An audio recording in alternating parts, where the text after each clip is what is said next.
Hi there, welcome to the Please Sleep channel, where history comes not to excite you, but to gently remind you that everything used to be worse. Tonight, we invite you to lean back, close your eyes, and drift away to the soothing misery of the medieval world. And what better way to lull you to sleep than by talking about knights? Yes, knights. The armored poster boys of romantic history. Those gallant warriors you've seen in movies, fairy tales, and cereal boxes. But forget the shining armor, noble quests, and damsels in distress. That part was mostly invented by poets who never picked up a sword. The truth, being a medieval knight was awful. It was expensive, painful, dangerous, and not nearly as glorious as the stories say. You didn't ride off into battle with honor, you rode into chaos with fleas. Your armor didn't shine. It rusted. Your sword wasn't magical, it was heavy, dull, and probably stolen. And your castle, cold, very cold. So, if you've ever wished you could be born in the age of chivalry, by the end of this video, you'll be very grateful you weren't. Let's begin your slow descent into the brutal reality of knight. Let's begin with the myth of glory. You've seen it before: shining armor, fluttering banners, proud horses, noble duels in the moonlight. Knights were always the heroes, standing tall against evil, defending honor, rescuing helpless villagers from injustice and bandits.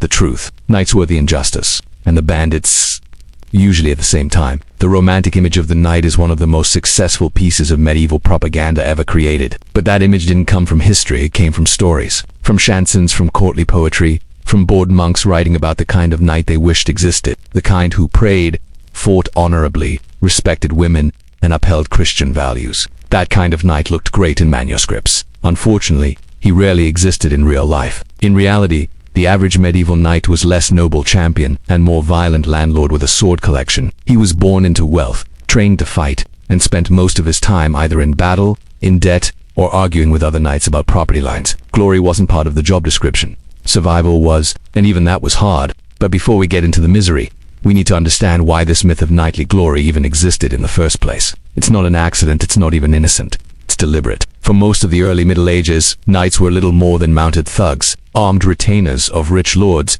used to enforce control over peasants, raid rival territories, and act as living symbols of power. Their status came from violence, their authority came from who they served, and their behavior was problematic, to put it politely. In many places, knights were notorious for robbing merchants, burning farms, abusing the poor, and attacking churches. Yes, churches, that's how bad it got. At one point in the 10th century, bishops in France were so fed up with knightly violence that they tried to create what was called the Peace of God movement, a series of church laws that tried to stop knights from killing priests, looting abbeys, or destroying holy relics. It didn't work very well. So, if the knight was so awful, why does history treat him like a hero?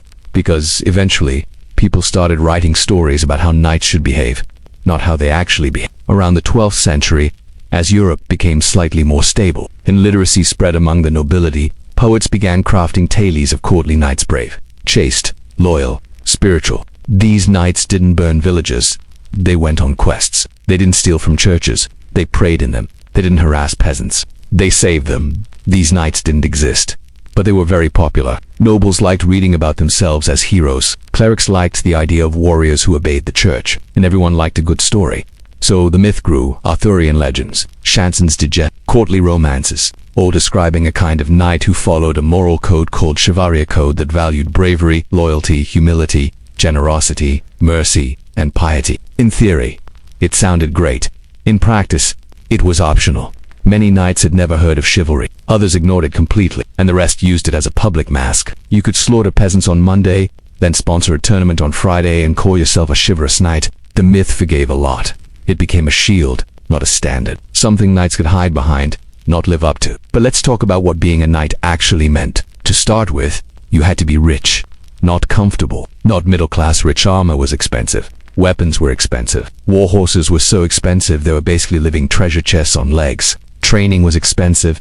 Maintaining a retinue was expensive. If you were born into a minor noble family and didn't inherit land, you'd be lucky to stay a knight for long. Many younger sons had to find wealthy brides, become mercenaries, or enter the church just to avoid complete ruin.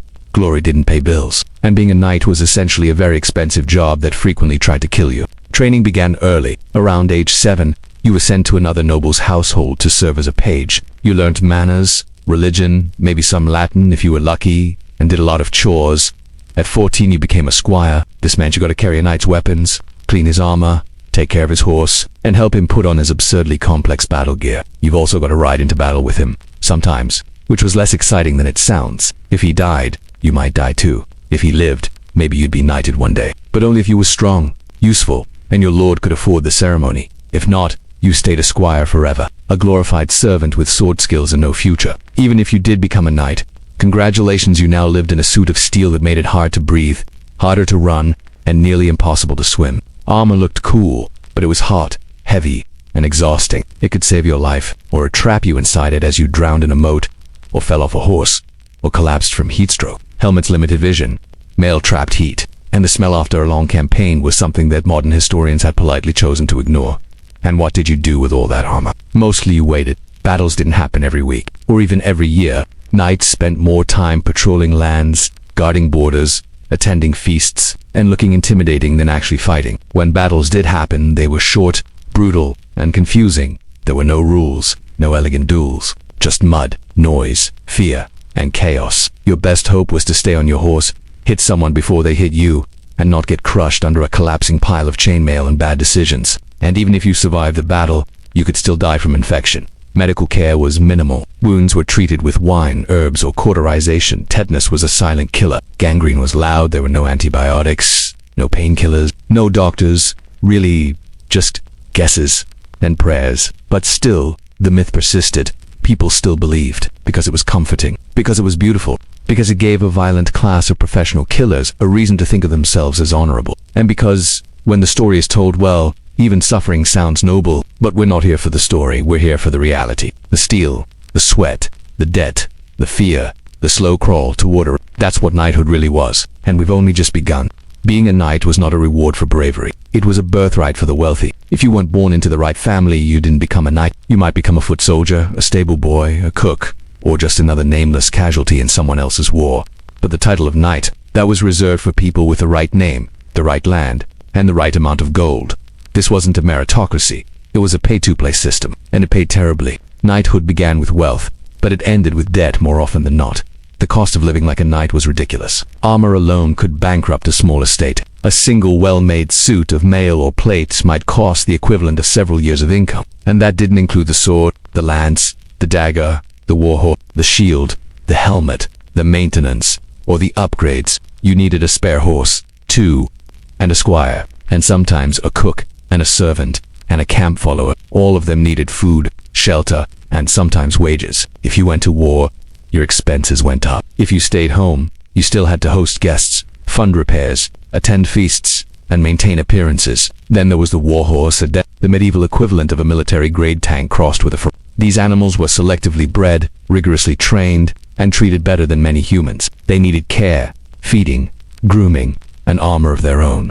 If your horse died in battle, you didn't just lose your ride, you lost your most valuable asset. Knights often insured their horses with informal contracts, or prayed very hard before riding into danger. Either method worked about the same. The pressure to maintain status was constant. If your armor looked old, people noticed. If your horse limped, people whispered.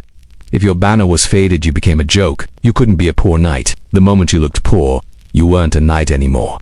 You were a liability, a relic, an embarrassment. So you borrowed from merchants, from family, from your lord, from anyone who would lend. Debts piled up. Interest grew. You entered tournaments hoping to win a prize. You went to war hoping for plunder. And if you didn't succeed, you ended up owing more than you ever earned. Many knights died in debt. Others tried to marry their way out. Marriage, in the medieval knight's world, was rarely about love. It was a financial transaction with a human dowry. Marrying a wealthy heiress could save your estate. Marrying a widow with land could pay for your armor. Marrying anyone with connections could buy you a future. Romance was for mints. Real knights married whoever improved their odds. And if the marriage failed, you endured it. Divorce wasn't an option. Affairs were common. So were bastard children. Legitimacy mattered only when inheritance was involved. You could also try your luck as a mercenary. If you had no land, no dowry, and no family fortune, this was often the only path forward. You sold your sword to whoever could pay. Sometimes a king, sometimes a baron, sometimes a foreign warlord with questionable hygiene and a taste for looting. Mercenary life was unpredictable. You could make a fortune in one campaign, then lose it all the next month to injury, betrayal, or terrible financial decisions. But for many landless knights, it was the only alternative to starvation. And if that didn't work, you might turn to banditry. Many knights did, when feudal obligations ran dry, when lords refused to pay, when the economy collapsed. Knights occasionally took matters into their own hands. This usually meant raiding villages, extorting merchants, and enforcing protection agreements that were neither legal nor ethical. These knightly gangs sometimes controlled entire regions. Some historians even argue that the difference between a knight and a robber baron was paperwork, and sometimes not even that. Even knights who inherited land weren't guaranteed peace of mind. Feudal law was complicated. Land was often split, contested, or promised to multiple heirs. Inheritance disputes turned into lawsuits. Lawsuits turned into skirmishes. Skirmishes turned into feuds that lasted generations. A knight might spend more time defending his family's claim to a single manor than actually managing it. The paperwork was exhausting. The legal costs were obscene. And the outcome, always uncertain.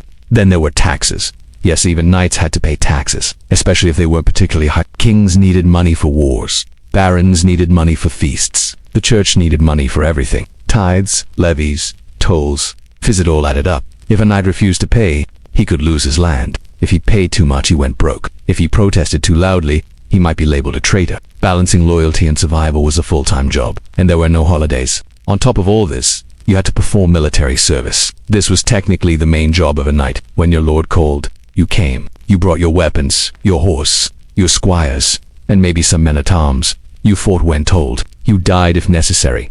Theoretically, you received land or favors in return. Realistically, you received promises. Maybe a thank you, maybe not. Many knights returned home from campaigns with nothing but scars and broken armor. Others didn't return at all. And when you weren't fighting wars, you were expected to act as a local enforcer.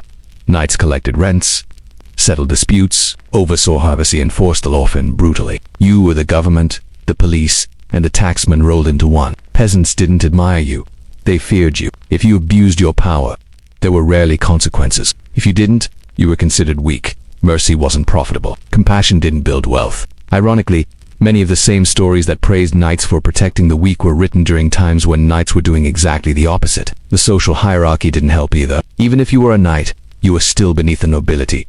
Dukes, counts, and barons outranked you. You might command peasants, but you were still a servant to someone higher. Your title meant prestige, but not power, not real power. Unless you gained land, married well, or killed your way up the ladder, you remained a glorified middle manager in plate armor. So what was the appeal? Why did anyone want to be a knight? Because the alternative was worse. Peasants lived short, brutal lives. Craftsmen lived slightly better ones. Monks had food, but no freedom. Knights, at least, had a chance.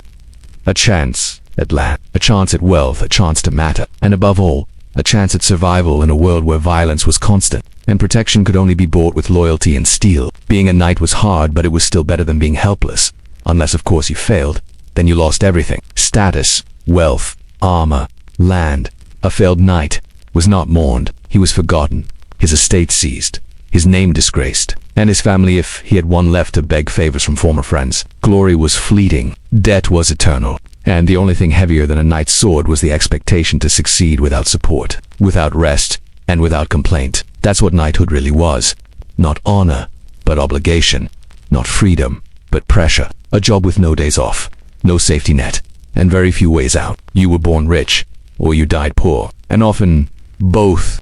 Before a man could become a knight, he first had to become a squire. This wasn't a choice, it was a prerequisite, and it was far less glamorous than the word suggests. In the modern imagination, a squire is often portrayed as a brave young assistant, learning the noble ways of knighthood, while carrying swords and occasionally offering witty remarks. In reality, being a squire was more like being a medieval intern, a poorly paid, overworked, and easily replaceable intern, with a much higher risk of being trampled by a horse. The process began around the age of 7. At this point, a boy from a noble or knightly family would be sent to live in another noble household, not with his parents, with strangers. This wasn't neglect, it was tradition. The idea was that by removing him from home, he would learn discipline, loyalty, and obedience to a superior. In practice, it meant becoming a servant to someone wealthier, meaner, and frequently indifferent. At this stage, the boy was called a page. He learned manners, he carried messages, he cleaned things, he served at the table, and if he was lucky, he wasn't beaten too often. After several years, around the age of 14, he would graduate from page to squire. This was not a promotion in the modern sense. It just meant he got new responsibilities and still no pay. As a squire, his main duty was to assist a knight, any knight, preferably one who didn't die too quickly. A squire polished armor, sharpened swords, cared for horses, helped dress and undress his knight, prepared equipment for battle, and generally did everything except fight until the day came when he had to, because a squire was expected to accompany his knight into battle, not as a combatant, as a backup, as someone to drag him off the field if he fell, as someone to bring him new weapons, or as a last line of defense when everything went wrong.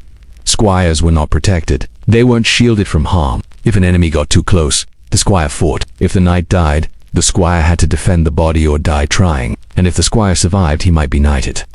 Eventually, but not always. Some squires served for years without being elevated. The ceremony of knighthood wasn't automatic. It costs money, a lot of money, and unless your family could pay or your lord was generous, you might remain a squire indefinitely. A 30-year-old squire with gray hair and aching knees wasn't unheard of. In theory, all squires were destined for in practice, many simply aged out, or died, or were forgotten. Even the actual knighting ceremony was less magical than the stories suggest. Yes, there were some rituals. Sometimes a night of prayer, sometimes a symbolic bath, occasionally a sword on the shoulder, but often it was just a quick word and a slap on the neck. That was the literal tradition, a slap across the neck or face to mark your readiness. Congratulations, you're now a knight. Here's your debt, your horse, and your new responsibilities.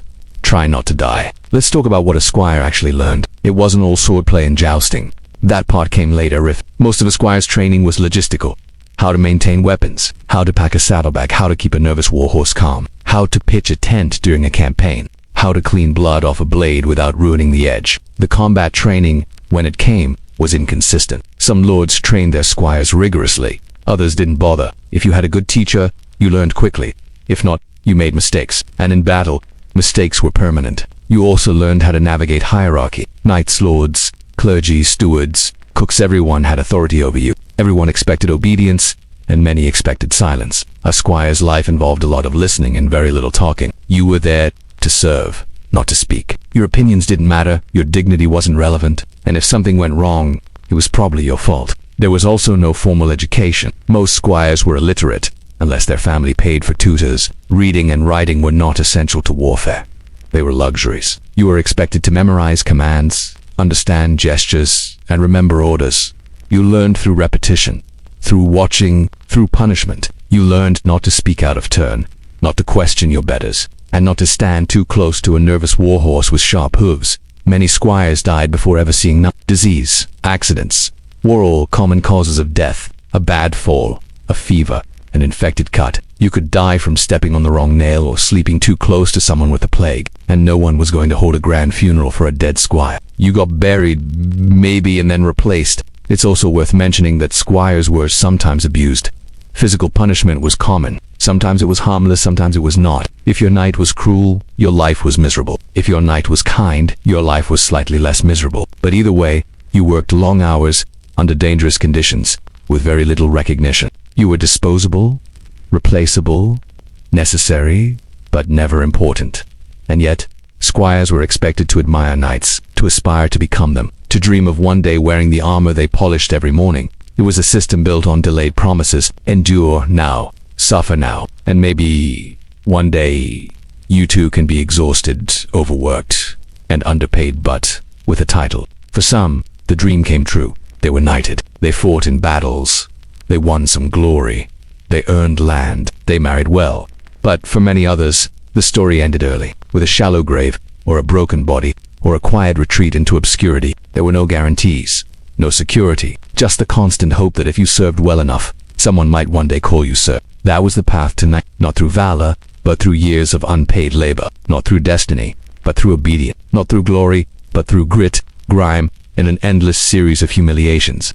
The title of knight may have been earned on the battlefield, but the path to get there was walked with a bucket, a brush, and someone else's boots in your hands. When people imagine a medieval knight, they often think of the armor first. Shining plates of polished steel, intricate designs, a noble figure standing unshaken in the sunlight. Hollywood loves this image, so do reenactments. It's clean, it's impressive, it makes for great posters. But real medieval armor wasn't about elegance, it was about survival. And it came with problems, many problems, enough to make you wonder why anyone would willingly wear this stuff at all. Let's begin with weight. Contrary to popular belief, medieval armor didn't weigh hundreds of pounds, but it was still heavy. A full suit of plate armor typically weighed between 45 to 60 pounds. Chainmail was slightly lighter, but distributed weight poorly. Either way, you were walking around with the equivalent of a small child strapped to your body. All day, sometimes for weeks, you could move in it slowly. You could run in it briefly, you could fight in it awkwardly, but you couldn't relax, and you couldn't breathe easily. And if you tripped, good luck getting up again before someone turned you into a metal piñata. Then there was the heat. Armor was made of metal. Metal absorbs heat, especially under a summer sun. Wearing armor in July was like crawling inside a medieval oven. You sweated constantly, your clothes stuck to your skin. Dehydration was a real danger. So was heat exhaustion. And since the armor covered your body, there was no airflow. Your sweat pooled. Your underclothes soaked through. If you wore the same padding for days, which most did, the smell became unbearable. Not to mention the rashes, or the infections, or the boils. No one tells you about those in the movies. In winter, armor didn't help much either. It didn't insulate. It just made you cold and heavy. Rain made it worse. Water seeped into the gaps, into the gloves, into the boots. It froze. It rusted. And if you didn't take it off and dry it every night, it could lock up. Especially the joints. And if you took it off, you were vulnerable. Knights spent a lot of time balancing the risks of freezing with the risks of being stabbed. There were no good options. Vision was another issue. Helmets looked great, but they were terrible for situational awareness. You could see forward. Barely peripheral vision. Gone. Overhead threats. Invisible. You could hear a little, depending on the helmet design. But shouting orders through steel made communication difficult. In the middle of battle, knights often had no idea what was happening. They relied on signals, flags, and instincts. And when chaos broke at us, it always did. They were functionally blind inside their own protective cages. Breathing wasn't much better. Some helmets had slits for ventilation. Others didn't. The air inside could grow hot and stale very quickly. You panted, you gasped. You sucked in the recycled moisture of your own sweat and breath. There were even reports of knights fainting during combat, not from wounds, but from lack of oxygen. And once you were unconscious inside a suit of armor, you became a very expensive corpse. Armor was also incredibly loud. Every step clanked, every movement echoed. You couldn't sneak in armor. You couldn't surprise anyone. You were a walking announcement of your own presence. This wasn't always a problem on the battlefield, but it made ambushes, scouting, or chasing fleeing enemies a challenge. It also made sleeping difficult if you had to stay armored. Every time you shifted, you woke yourself up, and everyone else. Then there was the upkeep. Armor wasn't self-maintained. It had to be cleaned constantly, polished to prevent rust, repaired after every skirmish, readjusted to fit a changing body, stored in dry places, handled carefully. One careless night in the rain could destroy months of investments, and the repairs weren't cheap. Dents needed hammering, straps needed replacing, rivets needed tightening. If you couldn't afford a proper armorer, you were in trouble. Many knights rode into battle wearing gear that was already compromised because that was all they had. Let's not forget the cost. A good suit of armor could cost more than a peasant's lifetime income. Plate armor was custom-made, tailored to your body, and often took weeks to assemble. The steel had to be strong, yet flexible. The joints had to be mobile. The design had to protect without limiting movement too much. It was a technological marvel for its time, but it was also a financial burden. Owning armor meant you had status. Maintaining it meant you stayed in debt. If your armor was damaged in battle, and you couldn't repair it, you had to borrow, or fight without it, or scavenge from the dead. Many knights were forced to wear mismatched pieces, bits of stolen gear, broken mail, hand-me-down helmets. It made them look ridiculous, but it was better than dying. Barely. Now let's talk about mobility. Knights could ride horses. Yes, that was their main advantage, but once they were dismounted by terrain, by injury, or by force, they were in trouble. Foot combat in armor was exhausting. Your stamina vanished quickly. Every swing drained energy. Every movement had to be deliberate. You couldn't roll, you couldn't duck. You could kneel, but slowly. You could retreat, but not far. A knight off his horse was a vulnerable, slow-moving, and very expensive target. And if you fell, that was the nightmare. Falling in armor was dangerous. You could twist something, break something, or simply be unable to get up before someone bashed your helmet in. Knights trained to recover from falls, but training is not the same as doing it in mud, in fear, surrounded by enemies. Some fell in rivers and drowned. Others fell under horses and were crushed. Some simply collapsed from heat, never to get up again. Yes, armor saved lives. It deflected arrows. It stopped blades. It gave knights an edge. But it came at a cost. It drained energy, it reduced senses. It demanded constant care, and it punished mistakes. One loose strap, one misaligned joint, one broken buckle could mean death. And here's the final irony. By the time armor reached its technological peak, full-plate suits became masterpieces of design and protection. It was already becoming obsolete. Gunpowder changed everything. Arrows could be stopped. Bullets could not. The armor that had taken centuries to perfect was made irrelevant in decades. Expensive, heavy, prestigious. The knight inside the armor was suddenly no safer than a common footman. But we're not there yet. That comes later. For now, imagine waking up before dawn. struggling into your layers of padding, getting help to strap on 40 pounds of steel, climbing onto a nervous warhorse, marching into battle with limited vision, soaked underclothes, and a helmet that echoes every heartbeat. Imagine breathing hot air through narrow slits, watching shapes move in the mist, unsure which one is your enemy. Then imagine falling and no one seeing you, and no one helping you up. Armor didn't make knights invincible. It just delayed the inevitable. For a while, when people hear medieval tournament, they picture bright banners, cheering crowds, gallant knights charging at each other with lances, all in the name of honor, love, and entertainment. And that's partly true. Tournaments were entertainment, but not for the knights. For the knights, they were bone-breaking spectacles that could elevate your status or leave you crippled in a ditch, with bills to pay. Tournaments were originally invented not for sport, but as training, war games, essentially organized violence for the upper class. In the early days, they were chaotic and dangerous, more like simulated battles than choreographed duels. Dozens of knights divided into teams would clash in open fields, trying to unhorse, capture, or even kill each other. It was called a melee, and the rules were few, vague, and poorly enforced. Think of it as a medieval version of rugby, except everyone has swords and no one has teeth by the end. Capturing an opponent in a tournament meant you could ransom them. That's right, just like in war. You beat someone in the field, drag them off, and their family or lord would pay to get them back. It was lucrative and incentivized brutality. The more knights you defeated, the more money and fame you earned. Some became wealthy this way. Most ended up in debt or the ground. Over time, the church and the nobility tried to regulate tournaments. They were worried about the violence, the deaths, the public spectacle of noblemen butchering each other for sport. So tournaments became more formalized, more pageantry, more structure, more rules, but not necessarily less dangerous. The joust, the iconic one-on-one lance duel, was introduced to limit the chaos. In theory, it was safer. In practice, it was not. Let's talk about jousting. Two knights on horseback charge at each other at full speed, holding lances aimed at their opponent's shield or chest. The goal is to break your lance or knock your opponent off his horse. Sounds simple, it's not. The horses are heavy. The armor is heavier. The lances are long, unbalanced, and impact at tremendous force.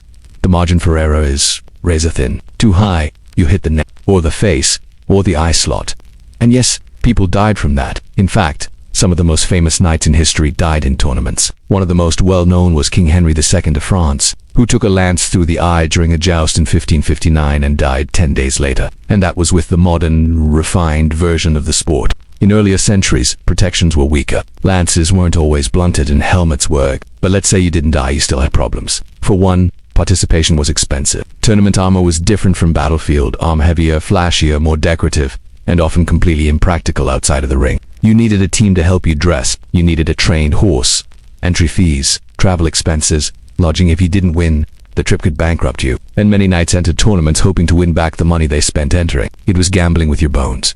Then there were the expectations. Tournaments weren't just about skill, they were about image. You were expected to act chivalrous. You were expected to dedicate your performance to a noble lady, preferably one watching from the stands. You were expected to smile through your bruises, to bow after being unhorsed, to shake the hand of the man who broke your ribs. Honor above everything, even when everything hurt. And of course, there were politics. Lords watched tournaments closely. Kings used them to identify talent. Rich spectators placed bets. Alliances were made. Favors exchanged. Enemies identified. A tournament was a public resume. A knight who performed well could earn a noble's attention. A bad showing could end your career. And sometimes, the winner wasn't the best fighter, but the one with the best connections. And if you were poor, forget it. Tournaments were not accessible.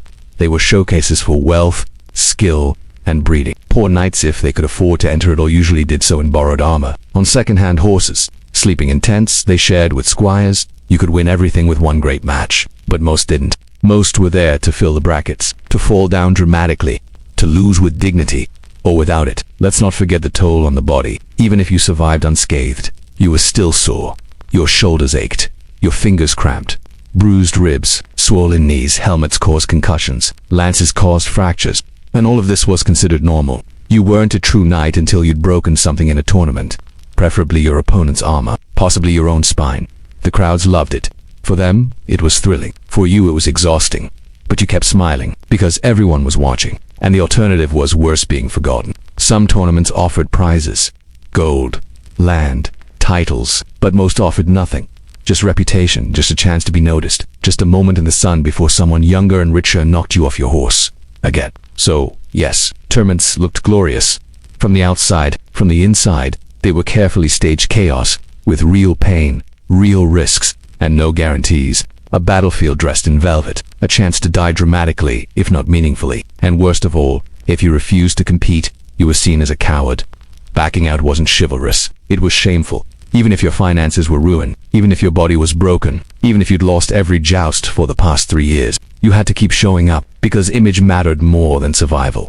Because bruises faded, but dishonor stuck. So, the next time you picture a knight lowering his lance, smiling bravely as his horse charges into the arena, remember that under the armor is a man who hasn't slept, is drowning in debt, can't feel his toes, and is hoping the guy across from him forgot to sharpen his tip. Because for all the banners and pageantry, tournaments were never about glory. They were just another way the system reminded knights that no matter how brave you were, you still had to pay the entry fee. When people think of knights, they often think of chivalry, the noble code, the set of moral values that made warriors into A knight was supposed to be brave, loyal, humble, generous, pious, and respectful to women. It sounds nice. And it was, on paper. In reality, chivalry was more like a wish list. Something people said knights should follow. Something knights pretended to follow. Something poets and priests talked about more than knights actually practiced. Let's begin with the origins. The concept of chivalry started in the 12th century, largely promoted by the church, not because knights were noble, but because they weren't. The church had a serious knight problem. Armed nobles kept attacking churches, looting abbeys, murdering clergy, and terrorizing peasants. So church leaders tried a new approach. Instead of fighting knights, they would rebrand them, turn them into holy warriors, give them a rule book, call it divine. This is where the peace of God and truce of God movements came from. The idea was to get knights to stop killing civilians and start fighting only in the name of righteousness. And to an extent it worked on the surface. Knights still fought for wealth and land. They just claimed it was for God. Now, a convenient excuse, not a moral transformation. By the time the Chanson de Roland and other medieval epics were written, chivalry had taken shape as a formal code, at least in fiction. It told knights to protect the weak, serve the church, obey their lords, and behave honorably. In stories, they did just that. In real life, things were different. For example, protecting the weak. Who exactly were the weak? The peasantry? Not likely. Knights were the enforcers of feudal law. That meant collecting taxes, suppressing revolts, and punishing disobedience. When peasants rebelled against hunger, knights put them down. When villagers couldn't pay, knights took their grain or their land. Protecting the weak was something knights did in stories, not in daily life. How about respecting women? Chivalric romances are full of noble knights dedicating their lives to ladies, rescuing damsels, singing songs of love. But this was courtly fantasy, written by men who idealized women from a distance. In practice, the status of women, especially lower-class women, was not improved by knightly behavior. Marriages were arranged for politics, not affection. Women were traded like land deeds. And while some noble women had influence, most were expected to remain silent and obedient. Knights swore to defend a lady's honor if she was noble and useful and married to the right lord. Everyone else, not part of the code, obeying your lord. That part was taken very seriously until it wasn't. Knights were constantly caught between loyalty and ambition. If their lord was weak, they served someone stronger. If there was a rebellion, some switched sides. If a rival offered better land, loyalties shifted. Betrayal wasn't rare. It was strategy. Honor was flexible when property was on the line. What about bravery? That's trickier. Knights were trained to fight. They were expected to be brave.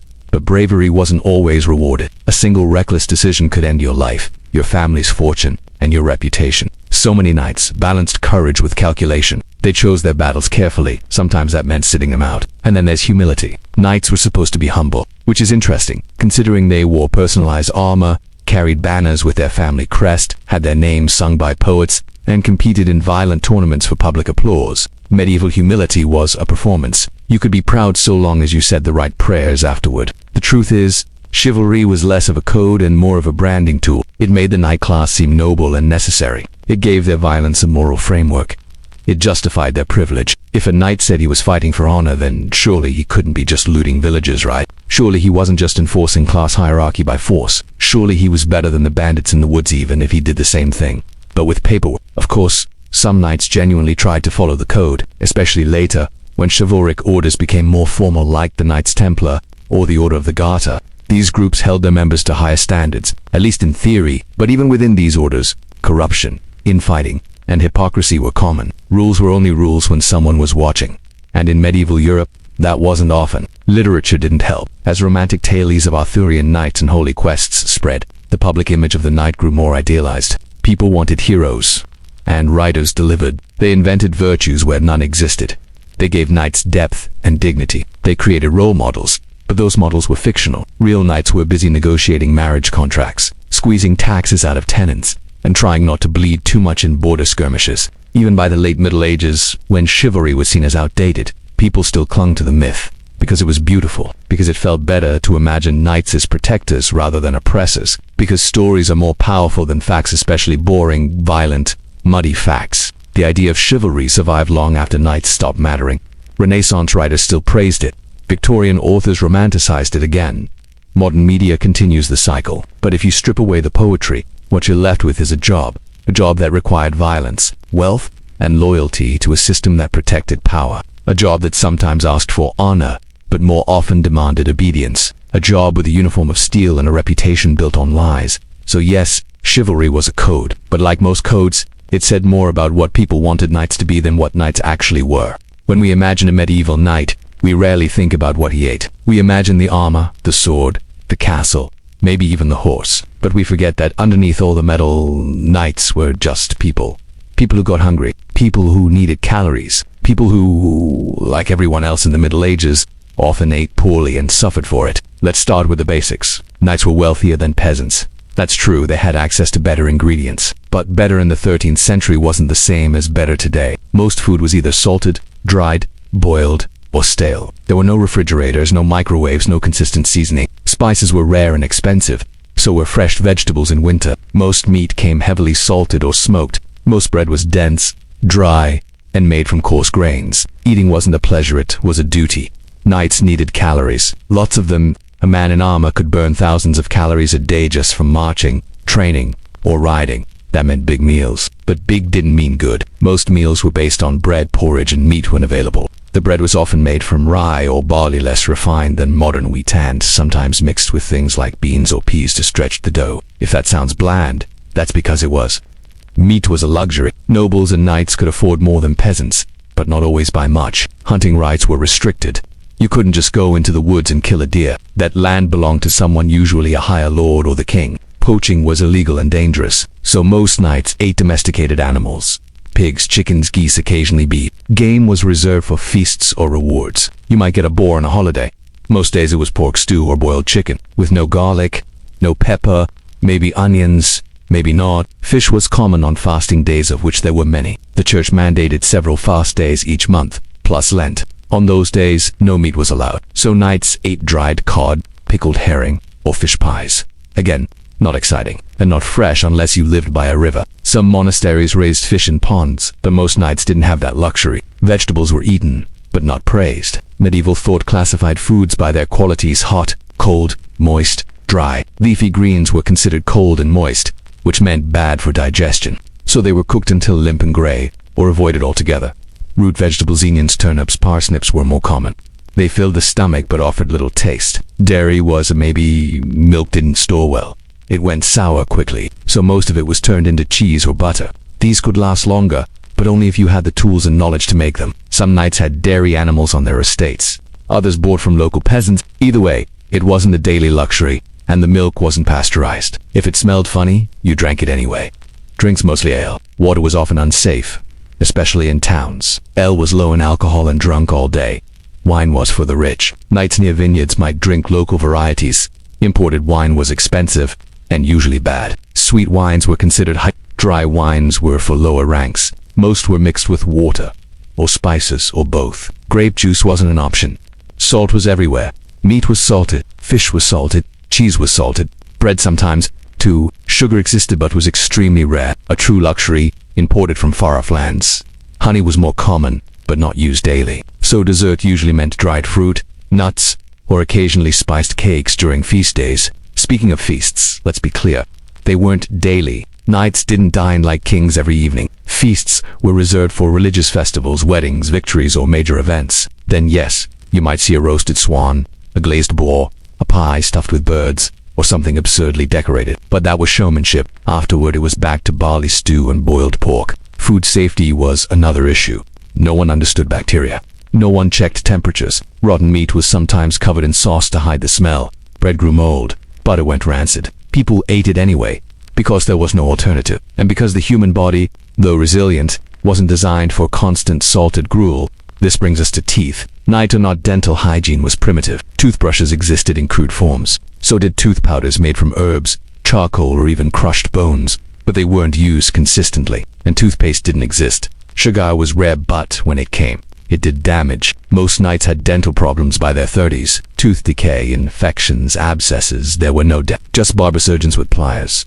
You didn't get a filling. You got a hole in your mouth. Jaw infections could turn deadly. Pain was constant, and there was little relief. No anesthetic, no antibiotics. If a tooth went bad, you either lived with the pain or had it ripped out. Neither option was great, especially in winter, especially during war, especially in armor. Then there was digestion. Remember, heavily salted meat, dried grains, little fiber, bad water, and constant stress. Constipation was common, so was diarrhea. There were remedies, herbal tonics, laxatives, bitter teas, but they weren't effective. A knight might ride into battle while bloated, cramping, or worse.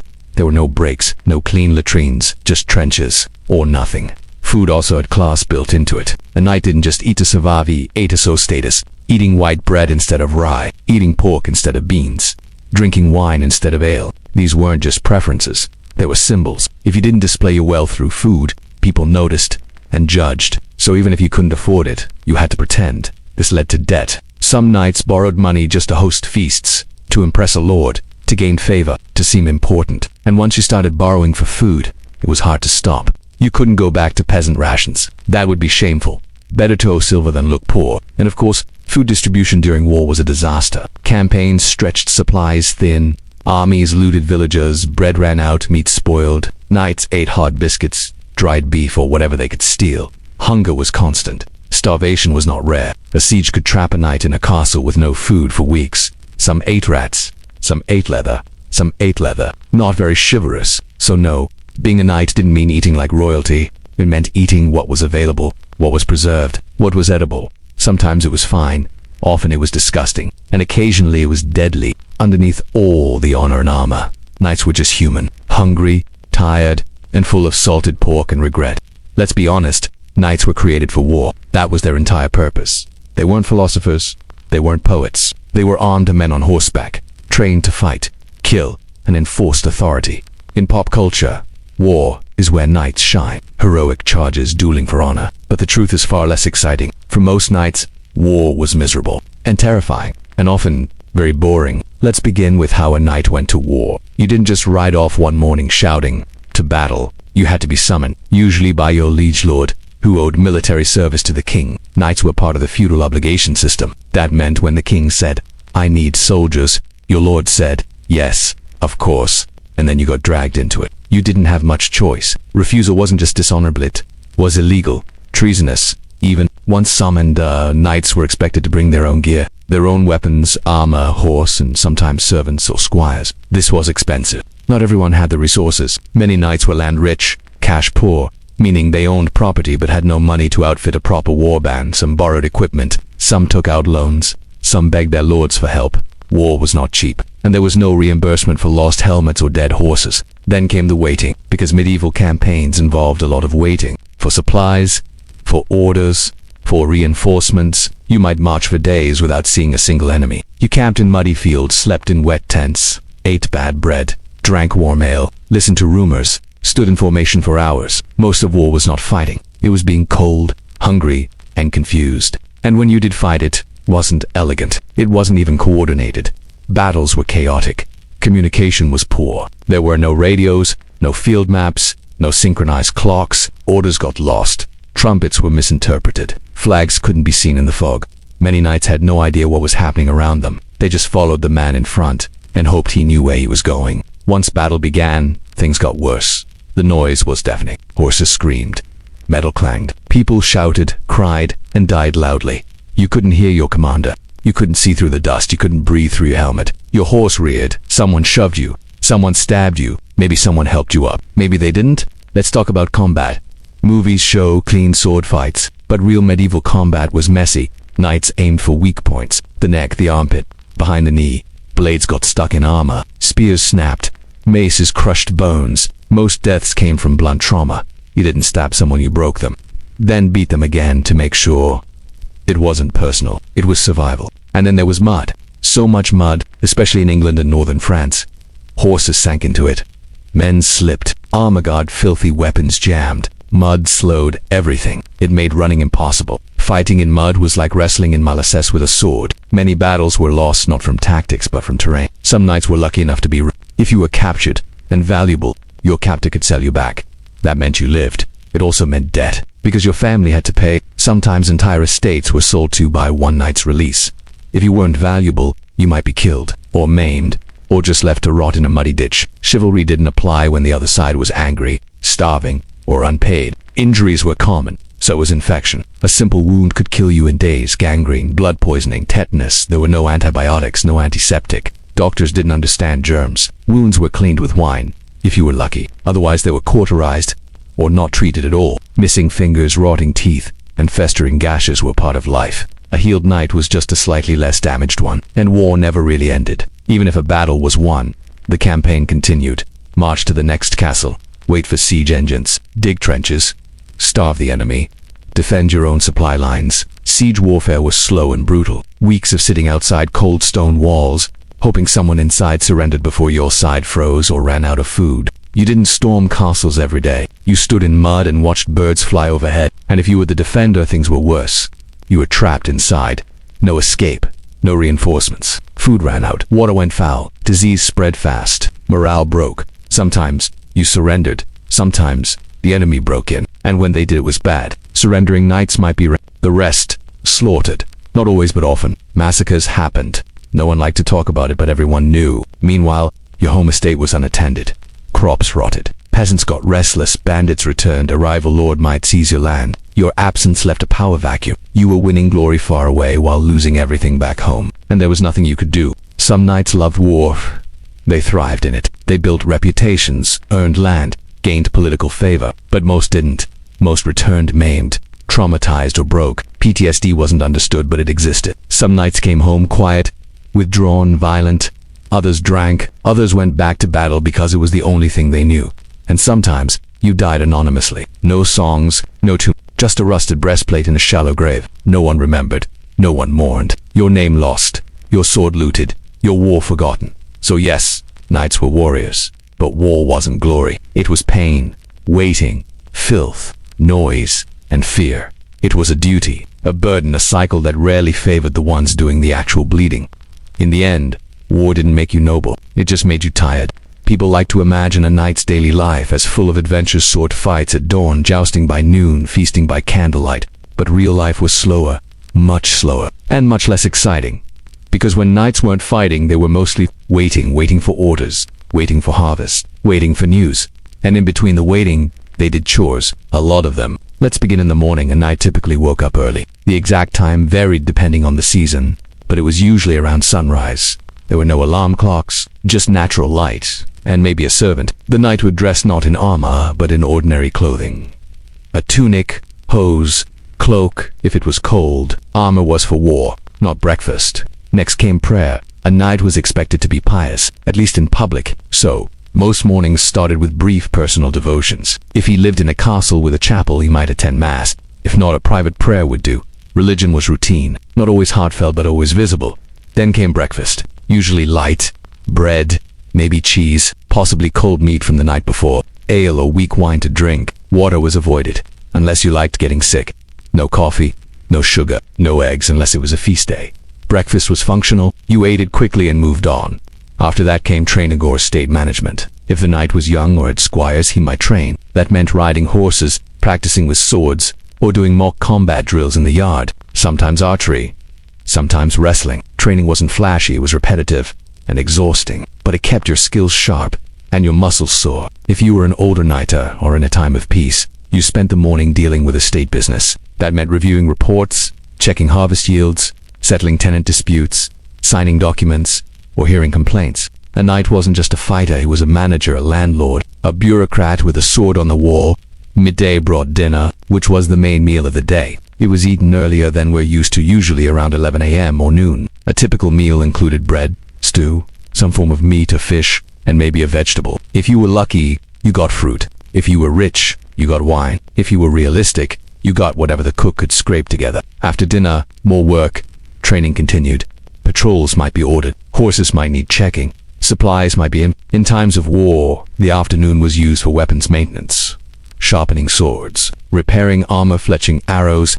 In times of peace, things slowed down. You reviewed tenants' payments, wrote letters, or took nap. Napping wasn't shameful. Everyone napped, especially after boiled pork and wine. The knight's household was always busy. There were servants to supervise, squires to train, guests to entertain. Even minor nobility were expected to host visitors with dignity. That meant offering food, drink, and sometimes entertainment. It was considered a noble pastime, quiet, strategic, less likely to break furniture. Evening came quickly. Supper was lighter than dinner, usually bread and cheese again, maybe a bit of fruit or nuts. By this time, candles were lit, torches placed along the walls. Castles were dark, cold, and smoky after sunset. Glass windows didn't exist yet. Most light came from fire, so you went to bed early, around 8 or 9 p.m. depending on the season. Before bed came evening prayers, again, not optional. Public displays of piety mattered.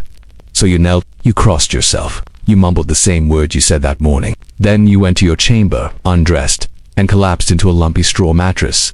Hopefully with blankets, hopefully without lice. Now let's talk about hygiene.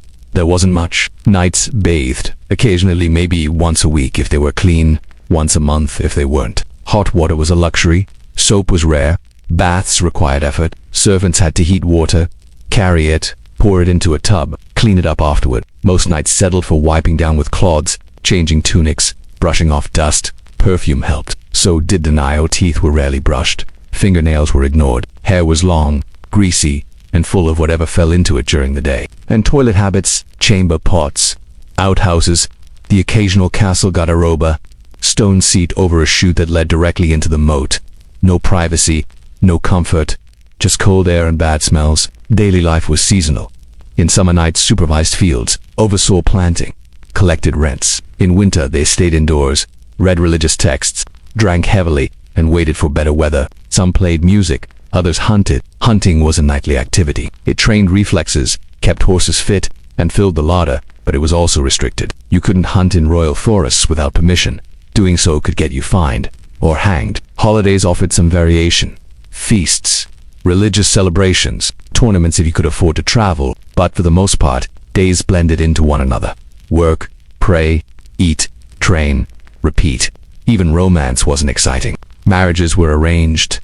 Affairs were risky. Courtly love was mostly poetry written by men who were bored and had too much parchment. Real relationships were pragmatic, based on land, loyalty, or inheritance. Love was nice, but not required. So, a knight's life was not one of constant glory. It was slow, repetitive, full of minor responsibilities, vague discomfort, and the occasional bout of violent death. Most days were spent maintaining order, not conquering, not rescuing, not avenging, and in the quiet moments, sitting by the hearth, sore from drills, listening to the wind howl through the stone walls. A knight might ask himself, is this it? Is this what all the armor, all the training, all the loyalty bought me? And the answer was, this was it.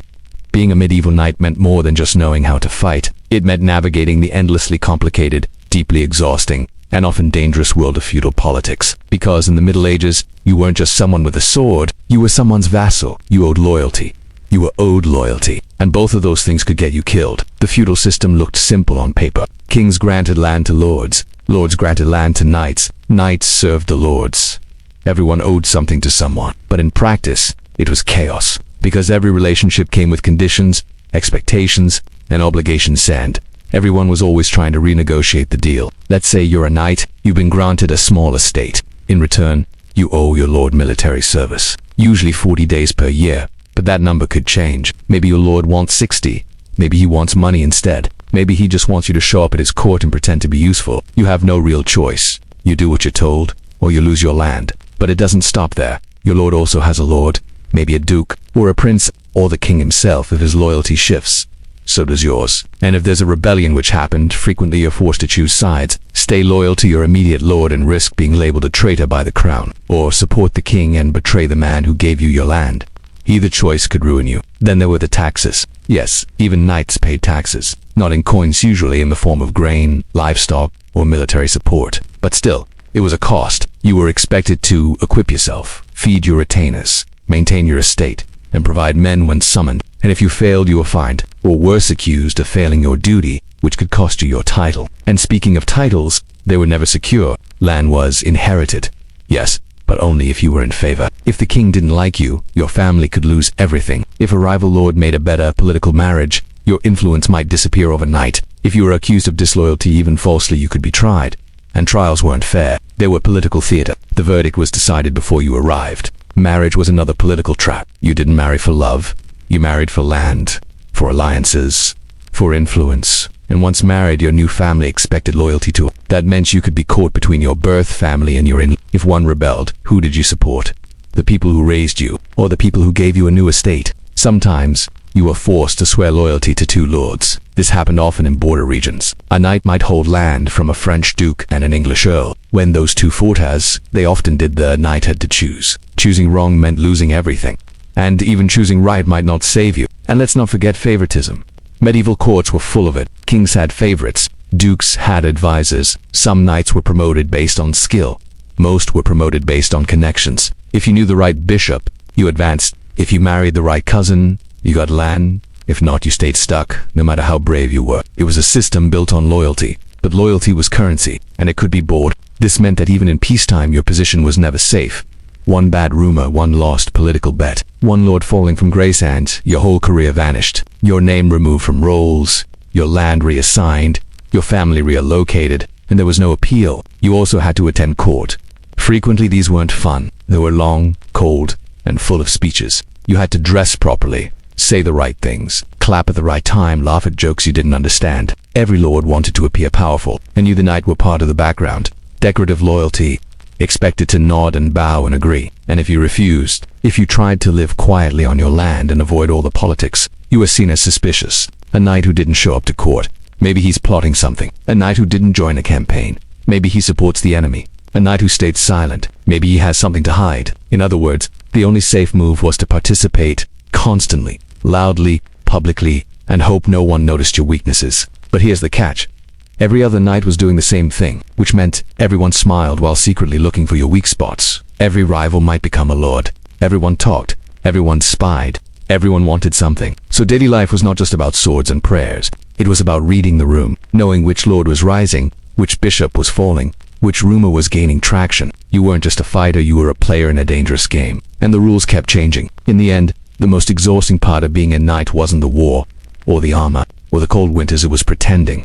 Pretending to be loyal, pretending to be brave, pretending to believe in a system where everyone was quietly waiting for you to fail. Because in feudal politics, it didn't matter how good you were with a sword. It mattered who was behind you when you drew it.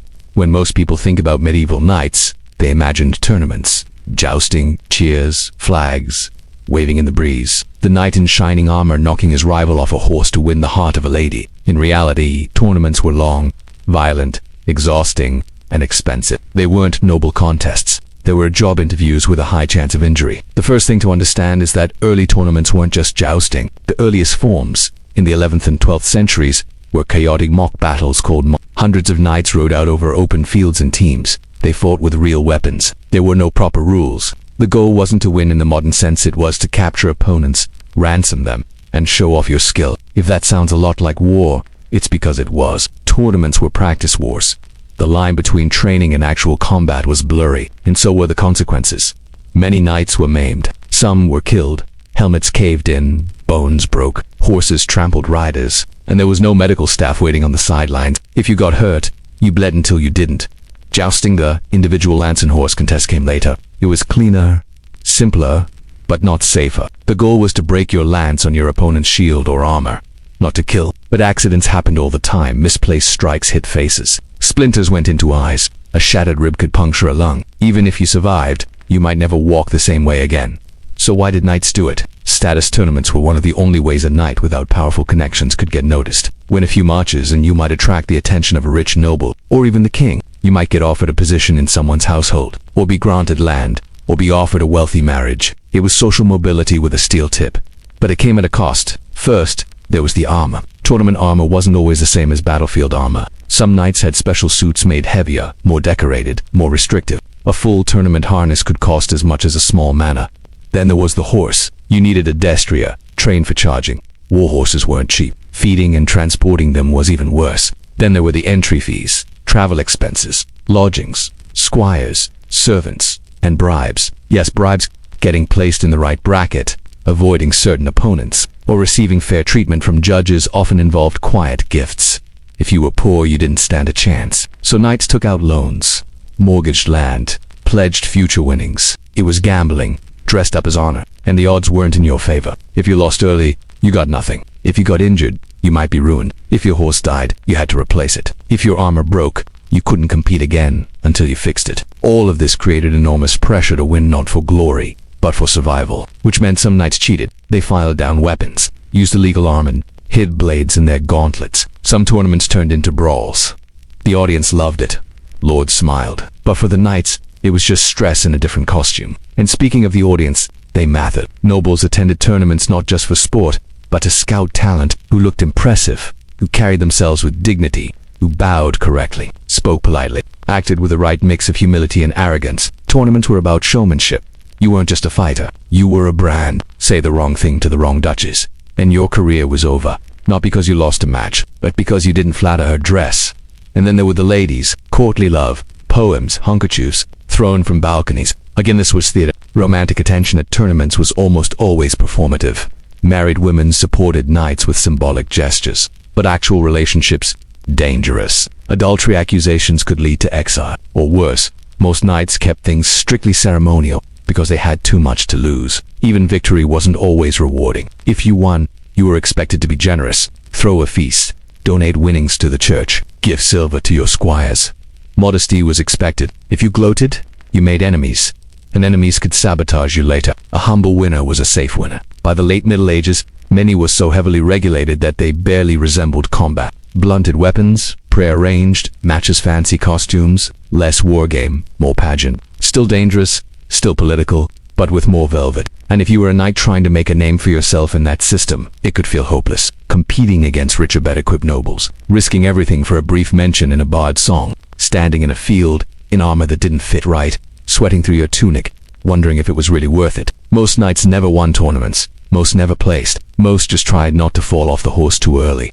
But you had to try, because not competing made you invisible, and being invisible in the knightly class was the same as being irrelevant. So, despite the risk, despite the cost, despite the boredom and bruises, knights showed up, they rode out, they smiled, and they swung their lances, because maybe this time, someone important would notice, or maybe this time, they'd make it home with all their teeth. For many medieval knights, the word crusade sounded like glory, a chance to fight for God, to travel to exotic lands, to win eternal salvation, land, or both. But once the banners were raised and the holy songs stopped echoing, most knights realized something important. Crusading was absolutely awful. First of all, getting to the Holy Land wasn't easy. You didn't just hop on a boat, you had to march across Europe, often on foot, with armor, supplies, horses, carts, servants, tents, and weapons. There were no highways, just muddy roads, forest paths, sometimes nothing. The journey took months, sometimes more than a year. The first crusade took 3. If you didn't die of exhaustion, disease, or robbery on the way, you might still arrive too late to fight. And even if you arrived on time, you probably wouldn't know where to go. Maps were unreliable. Geography was vague. Directions were based on hearsay. You followed the man in front of you and hoped he knew what he was doing. He usually didn't. And once you reached the Holy Land, things didn't get better. You were hot. Very hot. Wearing 25 to 30 kilograms of metal in a desert. Your armor trapped sweat. Your helmet blocked air. Your body slowly cooked in your own filth. There was no way to cool down. Shade was rare. Water even rarer. And when you found water, it might kill you. Crusaders often drank from contaminated wells, leading to dysentery, vomiting, or death. You couldn't take off your armor either. Not for long. Ambushes were frequent. Enemies knew the terrain better. They struck quickly, disappeared into the hills. You were always on edge. Always covered in sand. Supplies were another nightmare. You had to carry your food, which meant hard bread, salted meat, and whatever dried legumes you could pack. It spoiled fast. Sometimes, before you arrived, you relied on local crops, but the locals didn't like you. They burned fields, hid animals. You starved. Some knights resorted to looting. That only made things worse. Churches burned, innocents killed. Orders from God became excuses for chaos, and everyone noticed, including the church. Then there were the battles themselves. Medieval warfare was always brutal, but Crusader warfare was worse. Siege warfare in the Holy Land was long, hot, and unimaginably cruel. Cities were surrounded, supplies cut off, and when the walls were finally breached, the slaughter began. Knights rampaged. Everyone died: combatants, civilians, priests, children. It wasn't personal, it was policy. The idea was to make a statement, a very bloody one. But knights didn't just kill, they also died. In droves. The climate weakened them. Illness spread rapidly. Wounds festered. Insects bit through armor. The enemy knew the land. You didn't. Tactics failed. Reinforcements never came. You fought, bled, and died for a cause that often made less and less sense the longer you were there. Crusading was also expensive. Extremely expensive. You had to fund the entire expedition yourself. That meant selling land, pawning armor, borrowing money. Some knights never returned because they physically couldn't afford the trip back. Others returned only to find their land seized, their debts multiplied, and their families displaced. Crusading could destroy your social status as easily as it could elevate it. And for what? The Holy Land changed hands repeatedly. Victories were temporary. Castles were built, lost, retaken, and lost again. Generations of knights died for territory they never held, and yet the church kept calling for more. The second, the third, the fourth. Each crusade promised redemption. Each one delivered more misery.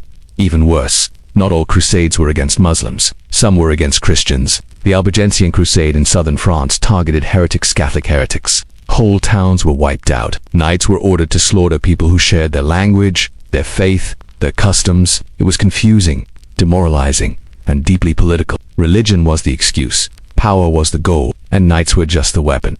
Participation was expected. If you refused to go, people questioned your faith. If you went and failed, people questioned your competence. If you went and survived, people expected you to keep going. There was no winning, only surviving. The most famous knights of the Crusades, Richard the Lionheart, Godfrey of Bouillon, Raymond of Toulouse, left legacies. But most knights didn't. They died nameless in some sun-bleached field, far from home, with no marker but rusted chainmail and dried blood. So the next time someone romanticizes the Crusades as a noble adventure, remember what it really meant for most knights. Dusty walk to a hostile land, where they would suffer heat, dysentery, starvation, betrayal, and likely to thaw in the name of an abstract promise that never quite paid off. And even if you returned home, you returned thinner, poorer, sicker, and usually forgotten. It wasn't glorious, it was grueling, it didn't feel holy, it felt hopeless. If you somehow survived the battles, the crusades, the tournaments, the politics, the infections, the famine, the winters, and but don't celebrate just yet. Because being an old knight was not a reward, it was just another phase of pain, loss, and quiet humiliation. First, there was the body. Years of wearing armor, riding horses, swinging weapons, and sleeping on cold stone floors took their toll. Knees gave out, backs curved, fingers stiffened. Old wounds never really healed. They ached in the cold. They flared up at night. Some knights limped, some shook, some couldn't lift a sword at all. There were no physiotherapists, no painkillers stronger than wine or prayer. Just soreness, stiffness, and the creeping realization that you are no longer useful. Then came the eyesight. Reading documents, recognizing faces across a room, aiming with a crossbow became harder. Glasses wouldn't be invented for centuries. You squinted, you missed things, you nodded at the wrong people, and people noticed. A knight who couldn't see well was a liability. Even in peace, hearing faded too. Years of battle had filled your ears with ringing, loud halls, clanging swords, screaming commands. They added up. Conversations became guesswork. You smiled and nodded through court discussions, hoping no one asked you a question. Younger knights laughed about it behind your back, some in front of it. Strength faded, you could no longer train like you used to. Younger men beat you in sparring. You grew slower. They grew faster. You stopped attending the training yard. People said you were wise now. That was code for to brittle, to be useful. If you had sons, they took over your responsibilities. If they respected you, they kept you involved. If they didn't, they pushed you aside. Quietly, firmly. You were given a chair in the corner and told your opinion mattered. It didn't, and if you had no heirs, things were worse. Who would inherit your land? Who would care for your estate? Your servants were loyal, but not forever. Your relatives circled like vultures. If the church wanted your land, they began visiting more often, suggesting eternal peace, offering spiritual guidance, pressuring you to donate everything before it was too late. Speaking of the church, that's where most old knights ended up.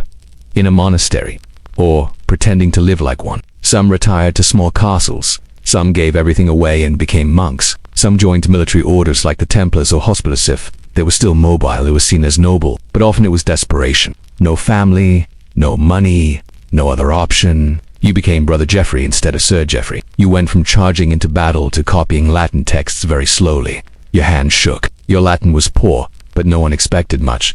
You were quiet. That was enough.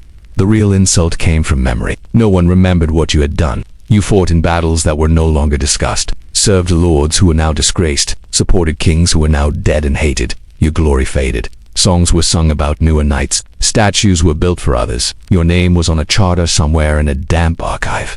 No one looked at it. You were a relic in your own time, a breathing ghost in your own hole. And if you had made mistakes, if you had lost land, back to the wrong faction, failed in a crusade, then old age came with shame, whispers, stares, forgotten invitations. You were tolerated, not respected. They said you had experience. What they meant was a long history of not dying. Some old knights wrote memoirs. Most couldn't write. Some told stories. Most weren't listened to. You watched young men make the same mistakes you made, and you said nothing, because they wouldn't listen. And because it hurt to speak, winter was the worst. Every injury screamed. Every breath came slower. The castle was cold. Fires were few. Blankets were thin. You spent your days sitting, staring, remembering things that no longer mattered, hoping someone would visit. And when you finally died, it wasn't on a battlefield. It was in a bed, or on a bench, or in a chapel kneeling for forgiveness. If you were lucky, someone remembered to ring a bell. Maybe a few servants wept. Maybe someone carved your name into a stone. Maybe not. There were no crowds, no songs, just quiet. So yes, living to old age as a knight meant you were lucky. But it also meant you got to experience the full, slow unraveling of everything you once were. Not through drama, but through silence. There's a popular image of a knight dying in battle, sword in hand, surrounded by enemies, eyes toward heaven, maybe whispering a prayer, maybe thinking of home. But real death for most knights wasn't like that. It was messy, lonely, and mostly ignored. Let's start with the obvious. Most knights didn't die in glorious combat. They died from infection, a scratch during patrol, a blister from armor, a fall from a horse. Once bacteria entered your bloodstream, it was over. There were no antibiotics, no antiseptic, no real surgery, just hope and herbs. If your leg turned black, they might cut it off. You might die from the amputation instead. No hero's farewell, just screaming and bleeding and silence. Even in battle, death wasn't dramatic. You didn't go out in slow motion. You were stabbed, or trampled, or hit in the back of the neck with a mace. Your helmet filled with blood, your body fell under horses. No one saw it happen. No one remembered where you fell. And if the army lost the battle, no one came back to find you. You rotted in the mud. If they did find your body, they might strip the armor. That's what knights did. Armor was expensive. If your corpse had good gear, it was removed. Quickly your body was left for the birds. That wasn't dishonor. That was practical. Armor was worth more than a memory. Burial was inconsistent. If you died at home, you might get a tomb, a slab of stone, a priest muttering Latin, some candles. But if you died on campaign, you were lucky to get a shallow grave. Usually you were dumped into a pit with others, covered in dirt, sometimes not even that. Your bones mixed with strangers. No headstone, no marker, just soil, just silence. And if you were far from home, no one told your family. There was no notification, no letter, no squire riding back with your sword. They simply assumed you were gone, and after a few months, they stopped asking. The land passed on. Your title too. Your name faded. That's if you were even a noble knight. If you were a landless knight, someone who fought for others, you were forgotten even faster. No estate, no heir, no statue. Just a name someone once heard and then forgot. Some knights tried to prevent this. They paid for tombs in advance, donated to churches, carved their names in stone. But even stone wears away. Wind, rain, war, time. Everything disappears eventually, especially memories. And that's the real tragedy. You trained, you fought, you served, you sacrificed, and when you died, nothing changed. The world moved on. A new knight took your place. A new war started. A new lord sat at court. Your sword was handed down, or melted, or lost. Your armor rusted, your name was mispronounced, and eventually was never spoken again. That's what happened to most knights. Not just the unlucky ones, all of them, even the great ones. Even the heroes, after enough centuries, they all faded. Some were given myths, songs, stories, but those weren't true, and even those eventually stopped being sung. So if you were a knight in the Middle Ages, death wasn't the end of a meaningful life. It was just a quiet erasure of a hard one. No glory, no honor, just darkness and dust. After everything, a lifetime of duty, discomfort, cold nights, broken bones, failed politics, hollow prayers, and slow decay, there was still one thing that kept medieval knights going. The myth, the idea, the image of what a knight was supposed to be. Not what they were, what they should be. Brave, loyal, noble, strongly perfect man. The armored saint. The sword of justice. It was a lie, but it was a powerful one. Knights were born into a system they didn't build. A structure of loyalty, violence, and silence. They were told what to value, what to believe, what to endure. from childhood. And by the time they realized the truth that none of it really worked the way the song said, it was too late. They had already bled for it, already sacrificed for it, already watched friends die for it. So they clung to the myth, because what else could they do? Admit it was pointless, that it had all been for nothing, that they had worn steel and scars just to be forgotten. No, that was worse. So they passed the myth down. They trained their sons to fight, to kneel, to serve, to obey. They watched them struggle, suffer, and hope, just like they had, and they told them, this is what honor looks like, even when they knew it wasn't. And the sons believed it, because they wanted to, because they needed to, because without it, what was the point? What was left? Just a farm, a chapel, a grave. The myth was cleaner. The myth had meaning. And so the lie continued, generation after generation. Armor was polished, swords were named, banners were raised, and none of it made life better. Not really, but it made the pain seem beautiful. That's what the myth did best. It didn't erase the suffering, it dressed it up, turned it into legend. So when people today imagine the knight on horseback, in shining armor, noble and fearless, they're not seeing the man. They're seeing the myth, the invention, the hope. They're not seeing the cracked lips, the lice, the debts, the betrayal, the arthritis, the cold. They're not seeing the man who sat by the fire in silence, wondering if he had wasted his life. They're not seeing the man who walked into battle already knowing he wouldn't come back, and thinking maybe that was fine. They're not seeing the man who stood in court, bowed, smiled, and said, yes, my lord, even when it burned. They're seeing a dream, not a person. But here's the final truth. Most knights weren't heroes. They were employees. Overworked, underpaid, frequently injured, emotionally stunted employees of a violent system they couldn't control. They served a machine that fed on loyalty and spat out names in charters and bones in fields. And the only way to survive it mentally was to believe it mattered, to believe that suffering meant something, that their place in the story was necessary, even if no one ever remembered their part. So yes, it sucked to be a medieval knight, not because of one big tragedy, but because of 1,000 small ones, worn slowly, silently, until the armor no longer fit, and the sword was too heavy to lift, and the world they fought for no longer knew their name.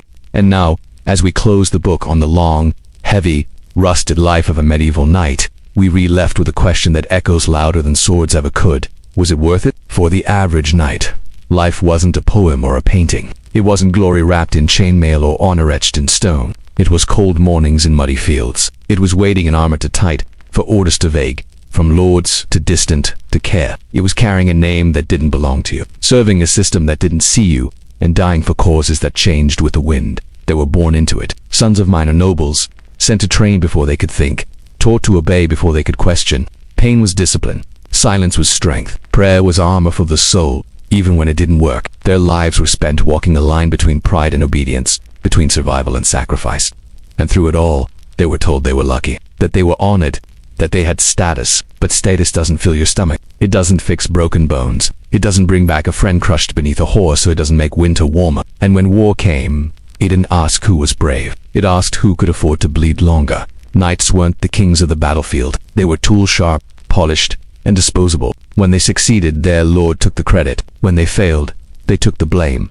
And in peace, they became ornaments. Symbols. Empty suits standing in halls, nodding at nobles, drinking too much, aging too fast. Some tried to retire. Some tried to pray.